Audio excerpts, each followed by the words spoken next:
नमस्कार, सुप्रभात। आप सभी दर्शकों का डीडी न्यूज पर स्वागत है। आप देख रहे हैं हमारा सांकेतिक समाचार। मैं हूं साइमा खान और मेरे साथ है मेरे सहयोगी अंजलि। तो शुरुआत कर लेते हैं सबसे पहले हेडलाइंस से।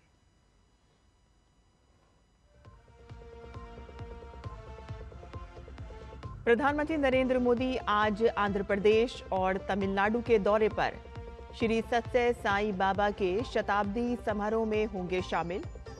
प्राकृतिक कृषि शिखर सम्मेलन का करेंगे शुभारंभ। 9 करोड़ किसानों को पीएम किसान निधि की 21वीं किस्त भी करेंगे जारी।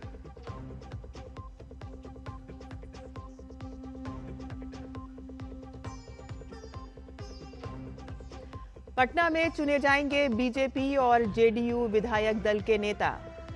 एनडीए की संयुक्त बैठक भी आज। घटक दलों में मंत्री पद को लेकर फॉर्मूला तय।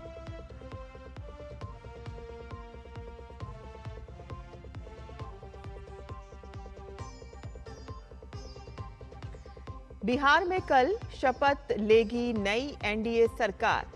नीतीश कुमार ने लिया गांधी मैदान में तैयारियों का जायजा। प्रधानमंत्री मोदी समेत एनडीए के सभी बड़ी नेताओं को आमंत्रण।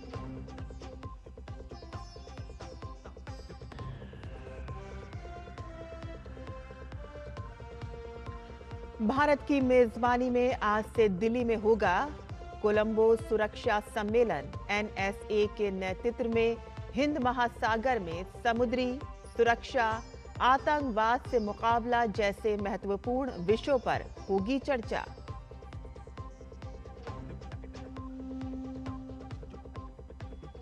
और डेफ ओलंपिक्स में भारतीय निशानेबाजों ने फिर रचा इतिहास।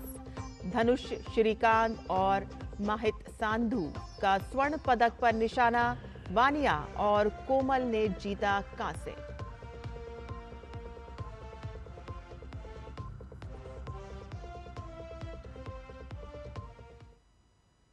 समाचार विस्तार से।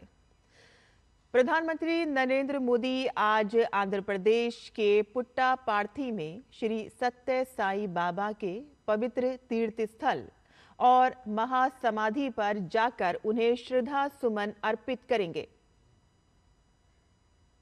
प्रधानमंत्री श्री सत्य साई बाबा के जन्म शताब्दी समारोह में भाग लेंगे और वो इस अवसर पर साई बाबा के जीवन, शिक्षाओं और शाश्वत विरासत को समर्पित स्मारक सिक्का और डाक टिकटों का सेट जारी करेंगे।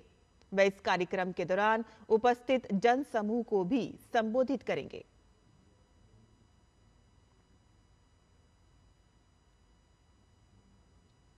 और इसके बाद प्रधानमंत्री तमिलनाडु के कोयम्बटूर जाएंगे, जहां वो दक्षिण भारत प्राकृतिक कृषि शिखर सम्मेलन का उद्घाटन करेंगे।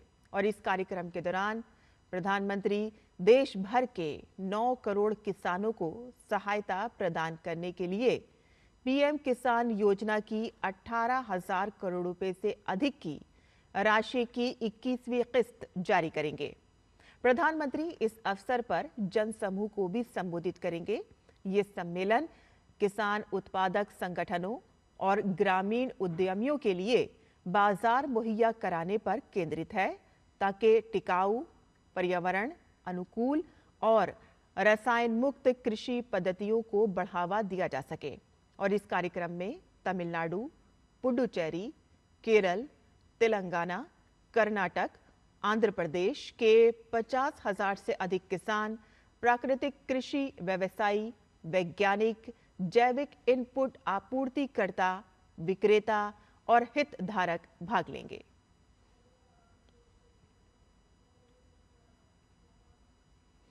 बिहार में सरकार गठन से पहले तमाम औपचारिकताएं पूरी की जा रही हैं और आज पटना में बीजेपी अपना नेता चुनेगी और इसके लिए सभी नवनिर्वाचित विधायकों की बैठक बुलाई गई है।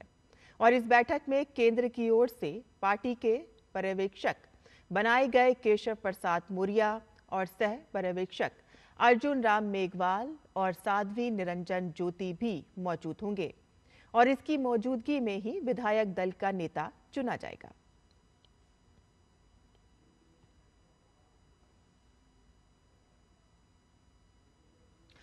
बिहार चुनाव में दूसरे नंबर की पार्टी बनकर उभरे जेडीयू के विधायक भी आज अपना नेता चुनेंगे। 85 नव निर्वाचित विधायकों की बैठक आज पटना में बुलाई गई है और इस बैठक में नीतीश कुमार को नेता चुने जाने की संभावना है। एनडीए का नेता ही राज्यपाल के पास जाकर सरकार बनाने का दावा पेश करेगा और इसके बाद मुख्यमंत्री पद के लिए शपथ ग्रहण समारोह होगा। एनडीए के घटक दलों में मंत्री पद का फॉर्मूला तय बताया जा रहा है।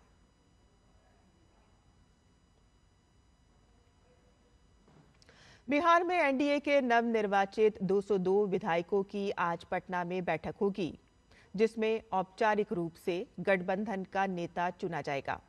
एनडीए के 5 घटक दलों भारतीय जनता पार्टी, जनता दल यूनाइटेड, लोक जनशक्ति पार्टी रामविलास, हिंदुस्तानी अवाम मोर्चा और राष्ट्रीय लोक मोर्चा ने मिलकर ये चुनाव लड़ा है और प्रचंड जीत हासिल की है। इस बैठक में मुख्यमंत्री नीतीश कुमार के एनडीए विधायक दल का एक बार फिर नेता चुने जाने की संभावना है और इसके बाद एनडीए के नेता राज्य में नई सरकार बनाने का दावा पेश करेंगे।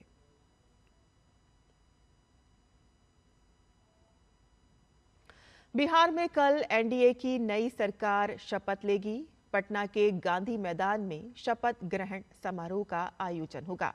समारोह की तैयारियों को जायजा लेने के लिए बिहार के कार्यवाहक मुख्यमंत्री नीतीश कुमार और अन्य एनडीए के अन्य गांधी मैदान पहुंचकर तैयारियों की समीक्षा की। इस कार्यक्रम में प्रधानमंत्री मोदी और बीजेपी के कई वरिष्ठ नेता मौजूद रहेंगे।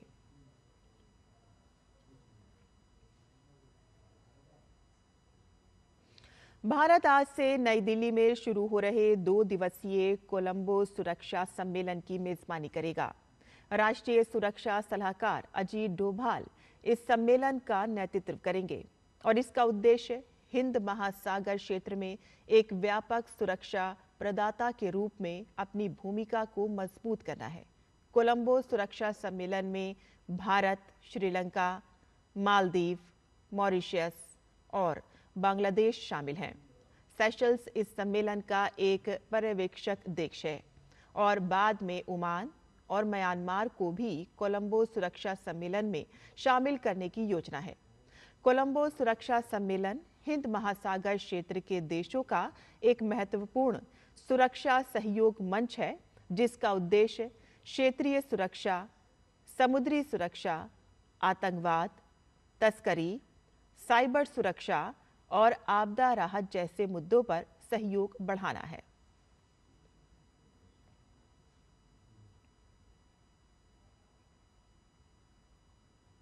रूस में भारतीय विदेश मंत्री डॉक्टर एस जयशंकर ने रूसी राष्ट्रपति पुतिन से मुलाकात की।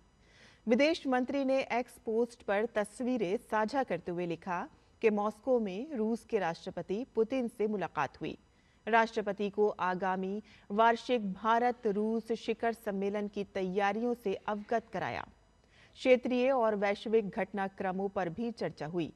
विदेश मंत्री ने भारत रूस संबंधों को और आगे बढ़ाने के लिए उनके दृष्टिकोण और मार्गदर्शन की भी सराहना की।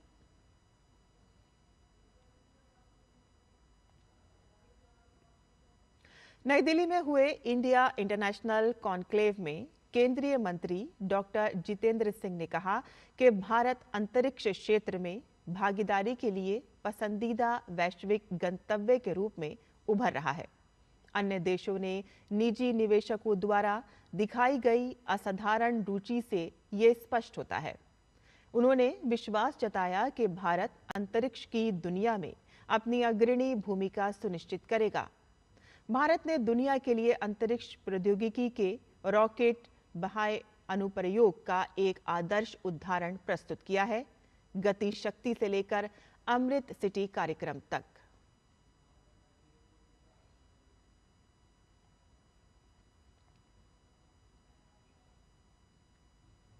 टोक्यो में आयोजित डेफ ओलंपिक्स में लगातार भारतीय निशानेबाजों का शानदार प्रदर्शन देखने को मिला।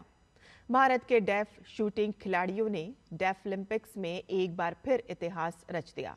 धनुष श्रीकांत और माहित सांधु ने 10 metre air rifle mix team event में कोरिया को हराकर स्वर्ण पदक जीता, जबकि मोहम्मद वानिया और कोमल वाघमारे ने कांस्य पदक अपने नाम किया। इन खिलाड़ियों ने न केवल भारत का नाम रोशन किया है, बल्कि एक नया डेफ क्वालिफिकेशन वर्ल्ड रिकॉर्ड भी बनाया है। धनुष श्रीकांत और माहित सांधु ने 630.8 पॉइंट के साथ कोरिया के 628.9 पॉइंट को पछाड़ा। ये जीत भारत के लिए बहुत बड़ी उपलब्धि है।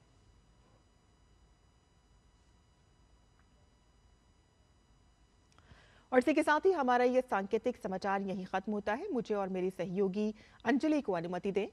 नमस्कार।